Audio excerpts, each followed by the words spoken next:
Hey guys, welcome to Get in the Mix and today's video. Today we're going to be taking a look at the Numark Scratch, the brand new DVS Serato Pro Ready mixer from the guys at Numark. We're just going to open it up, we're going to get it out, we're going to plug it in, and we're just going to give it a little review, see what we think. So first things first, let's open her up. And what do we get? First thing that greets me is the standard IEC plug and a USB and some documentation. Nice to note there's a little thing for sound switch in there, so if anyone that doesn't know what sound switch is, that's a DMX system that incorporates with all your DJ system. I know that the guys who own Numark have just procured that, so that will be some exciting new features and integration coming with that. I'm going to get rid of the box for now, so we'll pop her down there. First thing to note is it's nice and light and nice and compact. You know, I'm not dealing with some huge 12-inch mixer. It's nice and small, it's nice and light. Give it a little throw about. And here she is in all her glory. You know, she's not overwhelming, she's just a standard 2-channel DVS mixer. We'll bring her up for you guys at home. First thing to note is we've got 4 lovely hot cues on each side. We've got 3-band EQ. We've got presumably a little reverse switch, which is nice. We've got filters, standard high pass and low pass. We've got headphone cue, the standard PC and line phono switches, which is nice. If we move round to the back, we can see we've got standard line in and out for channel 1 and channel 2. It's good to notice that it's not separate inputs for line and phono, it's a switch on the back there, so you choose whether you go in vinyl or line input. We've also got XLR output for, you know, for the purists among us who really want that XLR, it's always important. USB for connecting up to your computer. Microphone input, combo XLR jack input, and of course the IEC there. I think just having a look at the unit in general, another thing I noticed there is we've got a nice little effects section in the middle here. So we've got a dry wet effects knob send there and 4 little LED meter readers there. We also below here we've got echo, delay, flanger, phase, V echo. I wonder what V echo is. And reverb. Also pre-installed Inno faders, which are, as you know, anyone that's been doing scratching before will know, Inno faders are the way to go. We can really tell that it's got a really nice feel to that. It's not too loud either. We've got a shift button, so presumably for doubling up some of the functions. We've got a pad mode button. We've got a fader reverse button and a kind of, is it a linear or a cut in on the fade? I think next thing to do would be to plug her in and just take a little look and see how she goes. So, decent. As if by magic, it's all set up and ready to go. Now, the first thing I'd like to look at is maybe the effects section on the mixer. So if we bring this little beat in, and if I pop it onto an echo, and then hold this, ooh, delay, let's try that. Ooh, nice. Bit of flanger. It's all right. About a phaser. And of course you can just flick this little switch to hold and that will hold the effects. So that's a nice little way. We've got a dry wet knob there, so we can put it right on wet, put it on dry if we just wanted a little bit of that. So we put it on the echo and you just get a little bit in the background, put it on wet and we get the full sound there. Bit of reverb. Ooh. I like that, I like that. Bass, mid, so it's an infinite kill, so it takes it completely out, which is nice. Sometimes it's just minus 24. The filters sound pretty nice. Nice.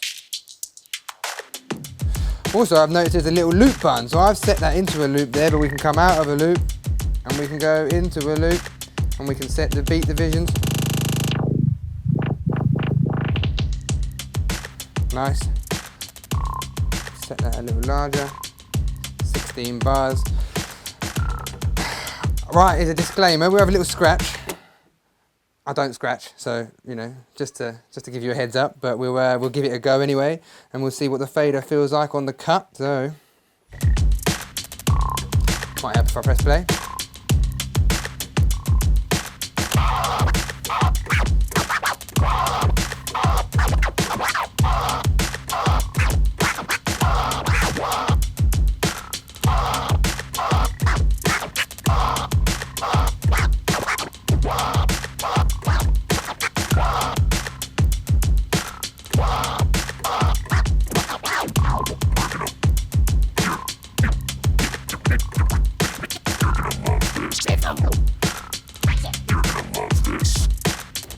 It's nice to note that the hot cues are nice to jump around quite easily.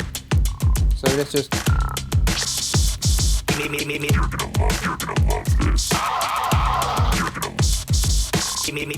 Nice and reactive. They feel nice and a little click to them at the end there.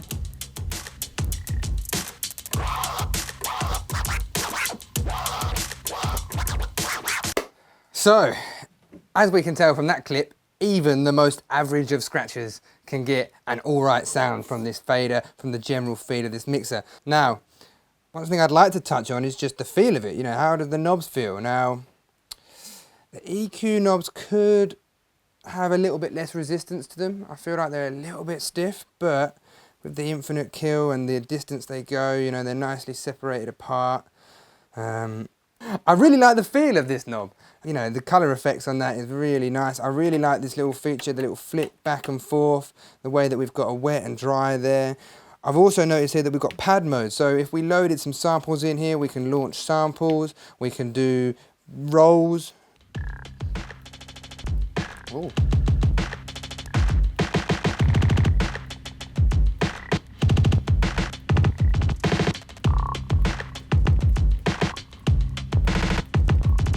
You could have some fun with that. Let's put some effects in there.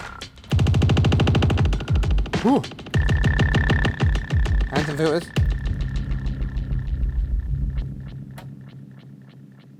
Track finished. Put a bit of echo on there.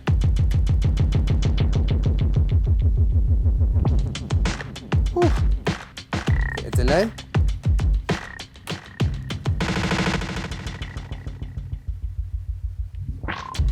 So you can get really creative with those effects. They're nicely built in, they're nice and simple, but you know, they sound good. I mean, that delay has a nice sound to it. You know, listen to it. Put a bit less in, filter that out, and back in. It's nice. It's got a really good feel to it. Headphone cue buttons could be a little bit bigger, but you know, I'm not going to judge them. They're doing the job nicely. Got the slope there, can slick it on and off. We haven't really looked at the other side of the unit yet, so let's just pause this for a sec. Give it a little flick round. Well, there's not a whole lot to look at, so we'll give it a brief look. We've got a headphone port, mini and big, and that's about it. Overall, I like the unit. Now, what I will say about this is it's about 400 quid. For a Scratch mixer with hot cues built in, 400 quid, you're laughing. I mean, today we've been using it with a Rain 12, but you can use this with any DVS setup at all. And think about, you know, if we're looking at a Rain 12 setup with the 72 mixer, you know, you're looking at 1700 for the 72 and about 700 for a Rain 12, whereas you could substitute that mixer out for the Numark Scratch and save yourself £1,200, £300. Now, for the poorer DJs like myself, that could be a godsend. I mean, I've been looking to get a Rain 12 setup for a while. As you can tell from that horrendous scratching, I don't scratch, but I'd like to learn properly, and to do so you need to own something to do it on. But the whole setup in regards to a Rain 12 was a little bit out of my reach. But with something like this substituted for a more expensive mixer, you know, instead of the Denon X1800 or instead of the Rain 72, going for the Numark Scratch can really open the doors up to more entry-level users. You know, £400 for a mixer of this quality with this many effects is a bargain. Now, I won't bore you too much with the sales chat, so we won't go on too much about prices, but realistically, it's a great unit, it feels great, it's got really nice effects, it's got really nice fills on the hot cues there, all the faders feel lovely. I mean, they're so smooth, you can't feel that at home, but that is, there's no resistance there whatsoever, which is perfect for your cutting in and out. Same on the crossfader, you're absolutely laughing. As always, like if you like, dislike if you dislike, chuck us a comment in the comment section. If you've got any questions, feel free to crack us out with one and ask. And as always, get in the mix.